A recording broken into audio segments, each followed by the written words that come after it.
നമസ്കാരം. ജന്മഭൂമിയിലേക്ക് സ്വാഗതം. വാർത്തകൾ ചുരുക്കത്തിൽ. നീണ്ട 10 ദിവസത്തെ ചർച്ചകൾക്ക് ശേഷം കോൺഗ്രസ് മുഖ്യമന്ത്രി പ്രഖ്യാപനം ഇന്നുണ്ടാകും. UDF കക്ഷി നേതാക്കൾ പിന്തുണ നൽകുന്ന പാർട്ടി നേതാക്കളുടെ കത്തുമായി ഗവർണറെ കാണും. ഇന്ന് ചേരുന്ന കോൺഗ്രസ് നിയമസഭാ കക്ഷി യോഗത്തിൽ സംസ്ഥാന മുഖ്യമന്ത്രിയെ പ്രഖ്യാപിക്കാനാണ് ഹൈക്കമാൻഡ് തീരുമാനം. KPCC ആസ്ഥാനമായ ഇന്ദിരാഭവനിലായിരിക്കും യോഗമെന്നാണ് വിവരം. ഇതിനു പിന്നാലെ ഗവർണറെ കണ്ട് സർക്കാർ രൂപീകരണത്തിനുള്ള നടപടികൾ പൂർത്തിയാക്കും. ശനിയാഴ്ചയോ തിങ്കളാഴ്ചയോ സത്യപ്രതിജ്ഞ ഉണ്ടാകുമെന്നാണ് വിവരം. എല്ലാ MLA-മാരോടും രാവിലെ തന്നെ തിരുവനന്തപുരത്തെത്താൻ KPCC നിർദ്ദേശം നൽകിയിട്ടുണ്ട്. ഘടകകക്ഷി MLA-മാരോടും തിരുവനന്തപുരത്തേക്ക് എത്താൻ നിർദ്ദേശം നൽകി. വ്യാജരേഖകൾ ചമച്ച് അവയവ കച്ചവടം നടത്തിയ കേസിൽ കൂടുതൽ വിവരങ്ങൾ പുറത്ത്. പ്രതികൾ മനുഷ്യക്കടത്ത് നടത്തിയതായി പോലീസിന് സൂചന ലഭിച്ചു. മുഖ്യപ്രതി നജീബിന്റെ മെഡിക്കൽ ടൂറിസം സെന്റർ കേന്ദ്രീകരിച്ച് പ്രത്യേക അന്വേഷണ സംഘം വിശദമായ അന്വേഷണം ആരംഭിച്ചിരിക്കുകയാണ്. സങ്കീർണമായ കേസായതിനാൽ അന്വേഷണത്തിന് കൂടുതൽ സമയം വേണ്ടിവരുമെന്നും അന്വേഷണത്തിന് നേതൃത്വം നൽകുന്ന കൊച്ചി DCP ഷെഹൻഷാ പറഞ്ഞു. ചുവന്ന കൊടുവേലി സംയുക്തത്തിന് ക്യാൻസറിനെ ചെറുക്കാൻ കഴിയുമെന്ന് തിരുവനന്തപുരം എഞ്ചിനീയറിംഗ് കോളേജിലെ ഗവേഷകരുടെ കണ്ടെത്തൽ മരുന്ന് നിർമ്മാണത്തിലേക്ക് കടക്കുന്നു. 2022 കണ്ടെത്തലിന് ലഭിച്ച പേറ്റന്റ് ലൈസൻസ് വാണിജ്യാടിസ്ഥാനത്തിൽ മരുന്ന് നിർമ്മിക്കുന്നതിനായി ഹെൽത്ത് കെയർ കമ്പനിക്ക് കൈമാറി. ലൈസൻസ് കൈമാറ്റ തുകയ്ക്ക് പുറമെ മരുന്ന് വിപണിയിലെത്തിയാൽ വർഷം തോറും 2% റോയൽറ്റിയും CETക്ക് ലഭിക്കും. ലൈസൻസ് കൈമാറ്റ തുക എത്രയെന്ന് മറ്റ് സാധ്യതകൾ കൂടി പരിഗണിച്ചാകും തീരുമാനിക്കുക. കേരളത്തിന്റെ ഉന്നത വിദ്യാഭ്യാസ മേഖലയിൽ ആദ്യമായാണ് ഇത്തരത്തിൽ പേറ്റന്റ് ലൈസൻസ് കൈമാറ്റം നടക്കുന്നത്. CETയിലെ കെമിസ്ട്രി വിഭാഗം മേധാവിയായിരുന്ന ഡോക്ടർ ആനറ്റ് ഫെർണാണ്ടസിന്റെ നേതൃത്വത്തിൽ ഗവേഷക വിദ്യാർത്ഥികളായിരുന്ന doctor B Arunkumar, doctor Shiny P Laila എന്നിവർ ചേർന്ന് 2009 ഇത് സംബന്ധിച്ച പഠനം തുടങ്ങിയത്. സംസ്ഥാനത്ത് ഇന്നും ശക്തമായ മഴ തുടരുമെന്ന് കേന്ദ്ര കാലാവസ്ഥാ വകുപ്പിന്റെ മുന്നറിയിപ്പ്. അതേസമയം അടുത്ത 5 ദിവസവും മഴ ലഭിക്കുമെന്നാണ് വിലയിരുത്തൽ. ഇന്ന് മധ്യവടക്കൻ ജില്ലകളിൽ 6 ജില്ലകളിൽ യെല്ലോ അലർട്ടാണ് നൽകിയിട്ടുള്ളത്. അടുത്ത 2 ദിവസങ്ങളിലും ഈ മേഖലയിൽ ശക്തമായ മഴയ്ക്ക് സാധ്യതയുണ്ട്. ഇടിമിന്നലിനും ശക്തമായ കാറ്റിനും കാലാവസ്ഥാ വകുപ്പ് മുന്നറിയിപ്പ് നൽകിയിട്ടുണ്ട്. കുമാരനാശാന്റെ ജന്മഗൃഹം നിലനിൽക്കുന്ന കായിക്കരയിലെ ഭൂമി സംരക്ഷിക്കാൻ സംരക്ഷണ സമിതി രൂപീകരിച്ചു. കവി പിറന്ന മണ്ണ് നിയമവിരുദ്ധമായി കയ്യേറിയ അവിടെ മീൻ ലേലച്ചന്ത തുടങ്ങുന്നതിനു വേണ്ടി മാമ്പള്ളി പള്ളിയുടെ നേതൃത്വത്തിൽ നടക്കുന്ന നീക്കങ്ങളെ തടഞ്ഞ് ആ മണ്ണ് വീണ്ടെടുക്കുക എന്നതാണ് ലക്ഷ്യം. ഇത് സംബന്ധിച്ച് ജന്മഭൂമിയാണ് വാർത്ത പുറത്തു കൊണ്ടുവന്നത്. ഇന്നും കുമാരനാശാന്റെ ബന്ധുക്കളുടെ പേരിലാണ് ഈ ഭൂമിയുള്ളത്. പക്ഷേ ആരും അവകാശവാദവുമായി വരാത്തതാണ് ഈ ഭൂമി കയ്യേറാൻ ഇടയായത്. തറവാടിന്റെ ഉടമസ്ഥാവകാശത്തിന്റെ നിജസ്ഥിതികൾ പുറത്തു കൊണ്ടുവന്ന് മീൻചന്ത ഒഴിവാക്കി അവിടെ കുമാരനാശാന് ഉചിതമായ സ്മൃതി മണ്ഡപം പണിയാനുള്ള നീക്കത്തിലാണ് കർമ്മസമിതി. സാഹിത്യകാരന്മാരും വിവിധ സാമുദായിക സംഘടനാ നേതാക്കളും രാഷ്ട്രീയ പാർട്ടികളുടെ പ്രതിനിധികളും യോഗത്തിൽ പങ്കെടുത്തു. നീറ്റ് ചോദ്യപേപ്പർ ചോർച്ചയിൽ CBI അന്വേഷണം കേരളത്തിലേക്ക്. ചോദ്യപേപ്പർ കിട്ടിയെന്ന് രാജസ്ഥാൻ പോലീസ് കണ്ടെത്തിയ 200 വിദ്യാർത്ഥികളുടെ ലിസ്റ്റിൽ കേരളത്തിലെ 2 ജില്ലകളിൽ നിന്നുള്ളവരും ഉണ്ടെന്നാണ് വിവരം. ചോദ്യപേപ്പർ ചോർച്ചയിൽ രാജസ്ഥാൻ പോലീസിന്റെ പ്രത്യേക സംഘത്തിൽ നിന്ന് അന്വേഷണം ഇന്നലെ CBI ഏറ്റെടുത്തിരുന്നു. ജയ്പൂരിലെത്തിയ CBI സംഘം ഇതുവരെയുള്ള അന്വേഷണത്തിന്റെ രേഖകൾ ശേഖരിച്ചു. മാതൃകാ ചോദ്യപേപ്പർ എന്ന നിലയിൽ പ്രചരിച്ച ചോർത്തിയ ചോദ്യങ്ങൾ ആർക്കൊക്കെ കിട്ടിയെന്നതിൽ രാജസ്ഥാൻ പോലീസ് വിവരം ശേഖരിച്ചിരുന്നു. 200 വിദ്യാർത്ഥികളുടെയും 75 മാതാപിതാക്കളുടെയും വിവരങ്ങളാണ് രാജസ്ഥാൻ പോലീസ് ശേഖരിച്ചത്. ഇതിൽ ചിലരെ പോലീസ് ചോദ്യം ചെയ്തു. ഈ രേഖകൾ അടക്കമാണ് CBIക്ക് കൈമാറിയത്. ഇടുക്കി തൊടുപുഴയിൽ പ്രായപൂർത്തിയാകാത്ത പെൺകുട്ടി കൂട്ടബലാത്സംഗത്തിനിരയായ കേസിൽ പ്രതിക്ക് 12 വർഷം കഠിന തടവ്. തൊടുപുഴ ബംഗ്ലാംകുന്ന് സ്വദേശി വിനീഷ് വിജയനെയാണ് ഇടുക്കി അഡീഷണൽ ആൻഡ് സെഷൻസ് കോടതി ശിക്ഷിച്ചത്. പെൺകുട്ടിയുടെ പുനരധിവാസത്തിന് 4 ലക്ഷം രൂപ നൽകാനും കോടതി വിധിച്ചു. തൊടുപുഴയെ ഞെട്ടിച്ച കുമാരമംഗലം പീഡനത്തിലെ 2ാമത്തെ കേസിലാണ് കോടതി വിധി. സ്വകാര്യ സ്ഥാപനത്തിൽ ജോലി ചെയ്യുന്നതിനിടെ 17-കാരിയായ പെൺകുട്ടിയെ ഇതേ സ്ഥാപനത്തിലെ ജീവനക്കാരനായിരുന്ന വിനീഷ് പലതവണ പീഡിപ്പിച്ചെന്നാണ് പരാതി. K കരുണാകരനും സോണിയാഗാന്ധിയും അകലാൻ കാരണം പത്മജ വേണുഗോപാലിന് സീറ്റ് നിഷേധിച്ചതിനെ ചൊല്ലിയെന്ന് പ്രൊഫസർ KV തോമസിന്റെ വെളിപ്പെടുത്തൽ.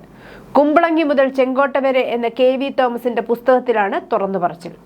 നരസിംഹറാവും കരുണാകരനും അകലാൻ കാരണം കരുണാകരന്റെ PV എന്ന വിളിയാണെന്നും KV തോമസിന്റെ പുസ്തകത്തിൽ പറയുന്നു.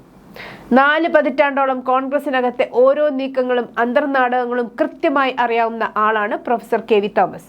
അദ്ദേഹം ഇടതുപാളയത്തിലേക്ക് ചേക്കേറിയെങ്കിലും ആത്മകഥാംശമുള്ള കുമ്പളങ്ങി മുതൽ ചെങ്കോട്ട വരെ പുസ്തകം പുതിയ വിവാദങ്ങൾക്ക് തിരികൊളുത്തിയിരിക്കുകയാണ്. CBSE 12ാം ക്ലാസ് പരീക്ഷാ ഫലം പുറത്തുവന്നതിന് പിന്നാലെ കൊല്ലം ചിറക്കരയിൽ വിദ്യാർത്ഥി ജീവനൊടുക്കി. ഇടവട്ടം സ്വദേശി പ്രജൂബ് പ്രകാശിനെയാണ് വീടിനുള്ളിൽ മരിച്ച നിലയിൽ കണ്ടെത്തിയത്. പരീക്ഷയിൽ ഒരു വിഷയത്തിന് പരാജയപ്പെട്ടതിലുള്ള വിഷമമാണ് കൗമാരക്കാരനെ ഈ കടുംകൈക്ക് പ്രേരിപ്പിച്ചതെന്നാണ് പ്രാഥമിക നിഗമനം. വർക്കല ഐരൂർ MGM മോഡൽ സ്കൂളിലെ വിദ്യാർത്ഥിയായിരുന്നു പ്രജൂബ്. കാട് വെട്ടിത്തെളിക്കുന്ന കൃഷിയിടത്തിലെത്തിയ അധ്യാപകൻ പെരുന്തേനീച്ചയുടെ കുത്തേറ്റു മരിച്ചു. പന്നത്തടി ഗവൺമെന്റ് ഹയർ സെക്കൻഡറി സ്കൂൾ അധ്യാപകൻ ബളാന്തോട് ചാമുണ്ടിക്കുന്നിലെ C. വിജയകുമാർ ആണ് മരിച്ചത്. 56 വയസ്സായിരുന്നു. കൂടെ ഉണ്ടായിരുന്ന ചാമുണ്ടിക്കുന്ന് അമ്പോടിയിലെ തൊഴിലാളികളായ നന്ദകുമാർ, രാഘവൻ, കേശവൻ, ചന്ദ്രൻ എന്നിവർക്കും പെരുന്തേനീച്ചയുടെ കുത്തേറ്റിരുന്നു. മെറ്റൽ സ്പാനറും ഇരുമ്പ് വളയവും ജനനേന്ദ്രിയത്തിൽ കുടുങ്ങി മെഡിക്കൽ കോളേജിലെത്തിയ 45-കാരനെ സഹായമായത് വടക്കാഞ്ചേരി അഗ്നിരക്ഷാ സേനയുടെ ഇടപെടൽ. തൃശൂർ സർക്കാർ മെഡിക്കൽ കോളേജിലെത്തി ഡോക്ടർമാരുമായി സഹകരിച്ച് 1 മണിക്കൂർ നീണ്ടുനിന്ന പരിശ്രമം ലക്ഷ്യം കണ്ടു. ബുധനാഴ്ച രാത്രി മെഡിക്കൽ കോളേജ് ആശുപത്രിയിൽ നിന്നും സേനയുടെ സഹായം ആവശ്യപ്പെടുകയായിരുന്നു. പള്ളിപ്പുറം സ്വദേശി പ്രഭാകരനെയാണ് അത്യാഹിത വിഭാഗത്തിലെത്തി സേന രക്ഷിച്ചത്. ജനനേന്ദ്രിയത്തിൽ 22 സൈസ് മെറ്റൽ സ്പാനറും ഇരുമ്പിന്റെ വളയവും കുടുങ്ങി മൂത്രം പോകാത്ത അവസ്ഥയിലായിരുന്നു ഇയാൾ. മലമ്പുഴയിൽ കാട്ടാനയുടെ ആക്രമണത്തിൽ ഒരാൾ മരിച്ചു. മലമ്പുഴ സർക്കാർ ആശുപത്രിയിലെ റിട്ടയർഡ് അറ്റൻഡർ അകമലവാരം A. ചന്ദ്രനാണ് മരിച്ചത്. വീടിന് സമീപമുള്ള പുളിഞ്ചോട്ടിൽ കിടന്നുറങ്ങുകയായിരുന്നു. അതിനിടെ പുലർച്ചെ ആന ആക്രമിച്ചു. 2 പേർ കൂടി ഒപ്പമുണ്ടായിരുന്നു. ഇവർ ഓടി രക്ഷപ്പെട്ടു. തന്റെ കുറിപ്പ് അടിച്ചുമാറ്റി ഷാഫി പറമ്പിൽ MP പ്രസംഗിച്ചെന്ന വെളിപ്പെടുത്തലുമായി മുസ്ലിം ലീഗ് നേതാവ് KNA ഖാദർ. നിയമസഭയിൽ താൻ തയ്യാറാക്കിയ കുറിപ്പ് ഷാഫി അടിച്ചുമാറ്റിയെന്നാണ് വ്യാകരണമില്ലാത്ത ജീവിതം എന്ന തന്റെ ആത്മകഥയിൽ KNA ഖാദർ തമാശ രൂപേണ കുറിച്ചത്. ഏപ്രിൽ 30-നാണ് KNA ഖാദറിന്റെ ആത്മകഥ പ്രസിദ്ധീകരിച്ചത്. മുൻ പ്രതിപക്ഷ നേതാവ് VD സതീശനാണ് ആത്മകഥ പ്രസിദ്ധീകരിച്ചത്. പ്രസംഗം അടിച്ചുമാറ്റിയ കഥ സതീശൻ പ്രസിദ്ധീകരണ വേദിയിൽ പറയുകയും ചെയ്തിരുന്നു. KNA ഖാദർ ആഭ്യന്തര വകുപ്പിനെ കുറിച്ച് പ്രസംഗിക്കാനായി തയ്യാറാക്കി വെച്ച കുറിപ്പാണ് ഷാഫി പറമ്പിൽ വായിച്ചത്. സ്പീക്കർ പുറത്തുപോയപ്പോൾ നിയമസഭാ ചെയർമാൻമാരുടെ പാനലിൽ അംഗമായിരുന്ന തനിക്ക് സ്പീക്കർ സ്ഥാനത്തേക്ക് ഇരിക്കേണ്ടി വന്നെന്നും അപ്പോഴാണ് ഷാഫി താൻ തയ്യാറാക്കിയ പ്രസംഗത്തിലെ വരികൾ പറയുന്നത് ശ്രദ്ധയിൽപ്പെട്ടെന്നതുമാണ് ആത്മകഥയിൽ പറയുന്നത്. അത് ഷാഫി പറമ്പിൽ അടിച്ചുമാറ്റി എന്ന അധ്യായത്തിലാണ് പ്രസ്തുത ഭാഗത്തെക്കുറിച്ച് സൂചിപ്പിച്ചിരിക്കുന്നത്. ശിശുക്ഷേമ സമിതിയിൽ ബുധനാഴ്ച പിറന്നത് 6 പുതിയ രക്ഷിതാക്കൾ. പ്രത്യേക പരിഗണന ആവശ്യമുള്ള കുഞ്ഞുൾപ്പെടെ ഒരു പെൺകുട്ടിയും 5 ആൺകുട്ടികളുമാണ് പുതിയ രക്ഷിതാക്കളുടെ കരങ്ങളിലേക്ക് എത്തിയത്. മാസങ്ങൾ മാത്രമാണ് കുഞ്ഞുങ്ങളുടെ എല്ലാം പ്രായം. ചെന്നൈ സ്വദേശിയായ സോഫ്റ്റ്വെയർ എഞ്ചിനീയറും അവിവാഹിതയുമായ യുവതിയാണ് പ്രത്യേക പരിഗണന ആവശ്യമുള്ള ആൺകുട്ടിയെ സ്വീകരിച്ചത്. വ്യാഴാഴ്ച ഉച്ചയോടെ കുഞ്ഞുങ്ങൾക്കൊപ്പം എല്ലാവരും നാടുകളിലേക്ക് മടങ്ങും. നിയമസഭാ തെരഞ്ഞെടുപ്പ് കാലത്ത് മുഖ്യമന്ത്രി പിണറായി വിജയന്റെ മണ്ഡലത്തിലൂടെ ഓടിയ ബസ്സിനെ തെരഞ്ഞെടുപ്പ് ഫലം വന്നപ്പോൾ കാണാതായതായി പരാതി. മുഖ്യമന്ത്രിയുടെ നാടായ പിണറായി ഉൾപ്പെടെ ധർമ്മടം മണ്ഡലത്തിന്റെ വിവിധ ഭാഗങ്ങളിലൂടെയായിരുന്നു ബസ് സർവീസ് നടത്തിയിരുന്നത്. അഞ്ചരക്കണ്ടി പുഴയ്ക്ക് കുറുകെ 19 കോടി രൂപ ചെലവിട്ട് നിർമ്മിച്ച ചേരിക്കൽ കോട്ടം പാലത്തിലൂടെയാണ് നിയമസഭാ തെരഞ്ഞെടുപ്പ് പ്രഖ്യാപിച്ച മാർച്ച് 15-ന് പുതിയ KSRTC ബസ് അനുവദിച്ചത്. ഫെബ്രുവരി 17-നാണ് മുഖ്യമന്ത്രി പിണറായി വിജയൻ പാലം ഉദ്ഘാടനം ചെയ്തത്. പാലത്തിലൂടെ തെരഞ്ഞെടുപ്പ് പ്രഖ്യാപനത്തിന് മണിക്കൂറുകൾക്ക് മുമ്പാണ് ബസ് അനുവദിച്ചതെന്നാണ് നാട്ടുകാർ പറയുന്നത്. മെയ് 4-ന് ഫലം വരുന്നതുവരെ ബസ് ഓടുകയും ചെയ്തു. 5 മുതൽ ബസിന്റെ വിവരമില്ലാതെയായി എന്ന് പ്രദേശവാസികൾ പറയുന്നു. മുഖ്യമന്ത്രിയെ തെരഞ്ഞെടുത്ത് സർക്കാർ അധികാരത്തിലെത്തിയാലുടൻ ചുമതലയേൽക്കാൻ തയ്യാറായി ഗൺമാൻമാർ. ഭരണാനുകൂല സംഘടനയുമായി ആഭിമുഖ്യമുള്ള ഉദ്യോഗസ്ഥരുടെ പട്ടികയാണ് ഇതിനായി തയ്യാറാക്കിയിട്ടുള്ളത്. സായുധ ബറ്റാലിയനിൽ നിന്നുൾപ്പെടെയുള്ള ഉദ്യോഗസ്ഥരുടെ പട്ടികയാണ് കോൺഗ്രസ് അനുകൂല പോലീസ് സംഘടനാ നേതാക്കൾ തയ്യാറാക്കി. പ്രധാനമന്ത്രി നരേന്ദ്രമോദി ഇന്നലെ ഡൽഹിയിലെ വീഥികളിൽ സഞ്ചരിച്ചപ്പോൾ അകമ്പടി സേവിച്ചത് ഒരു വാഹനം മാത്രം. ഇന്ധനച്ചെലവ് കുറയ്ക്കുന്നതിന്റെ ഭാഗമായിട്ടാണ് മോദി മാതൃക കാട്ടിയത്. മോദി സഞ്ചരിച്ച വാഹനമടക്കം 2 കാറുകളിൽ കോൺവോയ് ഒതുക്കി. 15-ൽ പരം വാഹനങ്ങൾ ഉപയോഗിച്ചിരുന്ന ഇടത്താണിത്. ഗുജറാത്ത്, അസം, ഹൈദരാബാദ് എന്നിവിടങ്ങളിൽ സന്ദർശനം നടത്തിയപ്പോഴും പ്രധാനമന്ത്രിയുടെ അകമ്പടി വാഹനങ്ങളുടെ എണ്ണം വെട്ടിക്കുറച്ചിരുന്നു.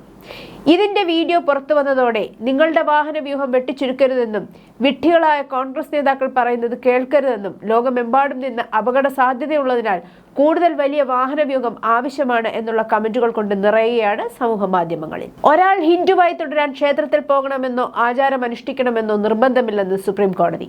സ്വന്തം വീട്ടിൽ വിളക്ക് തെളിയിക്കുന്നത് പോലും ഒരാളുടെ വിശ്വാസം തെളിയിക്കാൻ മതിയായ കാര്യമാണെന്ന് ചീഫ് ജസ്റ്റിസ് സൂര്യകാന്ത് അധ്യക്ഷനായ 9-അംഗ ഭരണഘടനാ ബെഞ്ച് നിരീക്ഷിച്ചു. പശ്ചിമേഷ്യയിലെ പ്രതിസന്ധി നീണ്ടുപോയാൽ രാജ്യത്ത് പെട്രോളിന്റെയും ഡീസലിന്റെയും വില ഉയർന്നേക്കുമെന്ന് reserve bank governor Sanjay Malhotra. ഇറക്കുമതി ചെലവ് ഉയരുന്നത് വഴിയുള്ള പണപ്പെരുപ്പ ഭീതി രൂക്ഷമാകുന്ന സാഹചര്യത്തിലാണ് അദ്ദേഹം ഇക്കാര്യം സൂചിപ്പിച്ചത്. നാസിക്കിലെ TCS ജിഹാദ് കേസിലെ മുഖ്യപ്രതികളിലൊരാളായ നിദാ ഖാന് അഭയം നൽകിയ ഓൾ ഇന്ത്യ മജ്ലിസ് ഇ ഇത്തേഹാദുൽ മുസ്ലിമീൻ നേതാവ് മത്തീൻ മജീദ് പട്ടേലിന്റെ അനധികൃത സ്വത്തുക്കൾ പൊളിച്ചുമാറ്റി. ഛത്രപതി സംഭാജി നഗർ മുനിസിപ്പൽ കോർപ്പറേഷന്റേതാണ് നടപടി. സ്വത്തുക്കളുമായി ബന്ധപ്പെട്ട രേഖകൾ സമർപ്പിക്കാൻ ഇയാൾക്ക് 72 മണിക്കൂർ സമയം നൽകിയിരുന്നു. എന്നാൽ ആവശ്യമായ രേഖകൾ സമർപ്പിക്കാൻ കഴിയാതെ വന്നതിന് പിന്നാലെയാണ് പൊളിക്കൽ നടപടികൾ ആരംഭിച്ചത്. ഇളവ് തേടി മതീൻ ബോംബെ ഹൈക്കോടതിയെ സമീപിച്ചെങ്കിലും സ്റ്റേ അനുവദിച്ചില്ല. അസം മുഖ്യമന്ത്രിയായി ചുമതലയേറ്റതിനു പിന്നാലെ നിർണായക നീക്കങ്ങളുമായി ഹിമന്ത ബിശ്വ ശർമ്മ. സംസ്ഥാനത്ത് ഏകീകൃത സിവിൽ കോഡ് നടപ്പിലാക്കുന്നതിന്റെ ഭാഗമായി ബില്ലിന്റെ കരട് മെയ് 26-ന് നിയമസഭയുടെ മേശപ്പുറത്ത് വയ്ക്കാൻ തീരുമാനിച്ചു. മുഖ്യമന്ത്രിയായി സത്യപ്രതിജ്ഞ ചെയ്തതിനു ശേഷം നടന്ന ആദ്യ മന്ത്രിസഭാ യോഗത്തിലാണ് ഈ സുപ്രധാന തീരുമാനം കൈക്കൊണ്ടത്. ഏക സിവിൽ കോഡ് നടപ്പാക്കുന്നതുമായി ബന്ധപ്പെട്ട കരട് രേഖയ്ക്ക് മന്ത്രിസഭാ യോഗം അംഗീകാരം നൽകിയതായി മുഖ്യമന്ത്രി മാധ്യമങ്ങളെ അറിയിച്ചു. ഇന്ത്യയുടെ ദൗത്യത്തിന്റെ ഭാഗമായി ആദ്യ ബഹിരാകാശ മനുഷ്യവാസ പരിശീലന കേന്ദ്രം ലഡാക്കിൽ. ഗഗൻയാൻ ദൗത്യവും ചന്ദ്രനിലേക്ക് മനുഷ്യരെ അയക്കാനുള്ള പദ്ധതിയും മുന്നിൽ കണ്ടാണ് അന്യഗ്രഹ ജീവിത സാഹചര്യമാണ് ഇവിടെ പരിശീലിപ്പിക്കുന്നത്. ഹാബ് 1 എന്ന് പേരിട്ടിരിക്കുന്ന പ്രത്യേക പേടകം ലഡാക്കിലെ ലേയിലുള്ള TSOക്കർ താഴ്വരയിലാണ് സജ്ജമാക്കുന്നത്. നവംബറിൽ തുടങ്ങിയ ആദ്യഘട്ട നിർമ്മാണം ഏറെക്കുറെ പൂർത്തിയായി. ലോകത്തെ 6ാമത്തെ സംവിധാനമാണിത്. മെഡിക്കൽ പ്രവേശന പരീക്ഷയായ നീറ്റിലെ വൻ ചോദ്യപേപ്പർ ചോർച്ച തമിഴ്നാടിന് അഖിലേന്ത്യാ പരീക്ഷയെ വിമർശിക്കാനും അത് റദ്ദാക്കണമെന്ന് ആവശ്യപ്പെടാനും മറ്റൊരു വേദിയൊരുക്കി. മെഡിക്കൽ കോഴ്സുകളിലേക്കുള്ള നീറ്റ് അടിസ്ഥാനമാക്കിയുള്ള പ്രവേശനം നിർത്തലാക്കണമെന്നും 12ാം ക്ലാസ് മാർക്കിന്റെ അടിസ്ഥാനത്തിൽ സീറ്റുകൾ നികത്താൻ സംസ്ഥാനങ്ങൾക്ക് അനുമതി നൽകണമെന്നും മുഖ്യമന്ത്രി വിജയ് ഇന്ന് കേന്ദ്രത്തോട് ആവശ്യപ്പെട്ടു. മുൻ ഉത്തർപ്രദേശ് മുഖ്യമന്ത്രി അഖിലേഷ് യാദവിന്റെ അർദ്ധ സഹോദരനും സമാജ്വാദി പാർട്ടി സ്ഥാപകൻ മുലായം സിംഗ് യാദവിന്റെ മകനും BJP നേതാവ് അപർണ യാദവിന്റെ ഭർത്താവുമായ പ്രതീക് യാദവ് വലിയ ശ്വാസകോശ ത്രോംബോബോളിസം മൂലമുള്ള ഹൃദയാഘാതം മൂലമാണ് മരിച്ചതെന്ന് ലക്നൌവിലെ കിങ് ജോർജ് മെഡിക്കൽ യൂണിവേഴ്സിറ്റിയിൽ നിന്നുള്ള പോസ്റ്റ്മോർട്ടം റിപ്പോർട്ട്. ശരീരത്തിൽ 6 ആന്റാമോർട്ടം മരണത്തിനു മുമ്പുള്ള പരിക്കുകളും കണ്ടെത്തിയതായി കൂട്ടിച്ചേർത്തു.